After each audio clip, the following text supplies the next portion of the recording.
Guys, আর আছে বাড়িতে সরস্বতী পুজো। এই দেখো সকাল সকাল। এই হচ্ছে আমাদের সরস্বতী ঠাকুর। আসলে আমাদের ঠাকুরটা পিতলের, মাটির নয়। তো এই একটা ঠাকুর দিয়ে প্রত্যেক বছর পুজো করা হয়। আর ঠাকুরের সামনে আলপনা দিয়েছে, ওখানে বোন আলপনা দিয়েছে।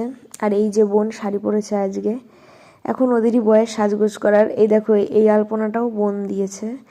আর এই দেখো আরেকজনকে, ইনি এখন, এ তো একটা আদর খেকো বাচ্চা, আর অদ্ভুতভাবে কুড়ে বাচ্চা কোলে উঠে বসে আছে সকাল সকাল। আর দেখো ওকে আমি একটা টিপ পরিয়ে দিয়েছি, কিরকম কি মিষ্টি দেখতে লাগছে। আর দেখো খালি গাল চাটবে, খালি গাল চাটবে কোলে নিলেই।